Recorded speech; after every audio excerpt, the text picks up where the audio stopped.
কঠিন মুসিবতের ময়দান, যে কঠিন মুসিবতের ময়দানে আল্লাহ রাব্বুল আলামিনকে ছাড়া কেউ কোনো সাহায্য করতে পারবে না। আল্লাহ রাব্বুল আলামিন বলেন, ওয়াত্তাকু ইয়াওমান লা তাজজি নাফসুন আন নাফসিন শাইআ ওয়ালা ইকবালু মিনহা শাফাআ ওয়ালা ইউখাযু মিনহা আদলু ওয়ালা হুম ইউনসারুন। আল্লাহ রাব্বুল আলামিন বলেন, বান্দা, হে দুনিয়ার মানুষ, তোমরা ভয় করো সেদিনকে যেদিন কেউ কারো কোনো কাজে আসবে না, আর কারো পক্ষ হতে কোনো সুপারিশ গ্রহণ করা হবে না। ওয়ালা ইকবালু মিনহা শাফাআ, ওই কিয়ামতের ময়দানে কঠিন মুসিবতের সময় কোনো ব্যক্তির জন্য কোনো ব্যক্তির সুপারিশ গ্রহণ করা হবে না।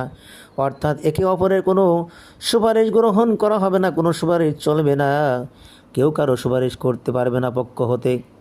আল্লাহ পাক বলেন, ওয়ালা ইউখাযু মিনহা আদলু ওয়ালা হুম ইনসারুন। আল্লাহ রাব্বুল আলামিন বলেন, বান্দা, ওই কিয়ামতের ময়দানে সেদিন কোনো বিনিময় চলবে না, কেউ কারো বিনিময়ে গ্রহণ করা হবে না, নেওয়া হবে না, এবং তারা ওয়ালা হুম ইনসারুন, এবং তারা সাহায্য প্রাপ্ত কিন্তু হবে না। বন্ধুগণ আমার, তাহলে বোঝা গেল আল্লাহ রাব্বুল আলামিনকে ছাড়া ওই কিয়ামতের ময়দানে কেউ সাহায্য করতে পারবে না, ঠিক কিনা বলেন?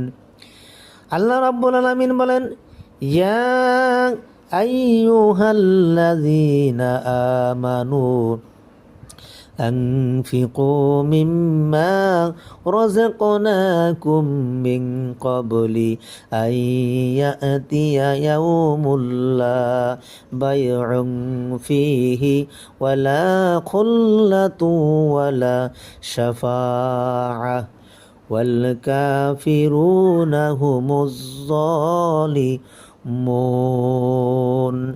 আল্লাহ রাব্বুল আলামিন বলেন, বান্দা, হে ঈমানদারেরা, আমি আল্লাহ পাক রব্বুল আলামিন তোমাদেরকে যা কিছু দান করেছি তার থেকে তোমরা খরচ করো।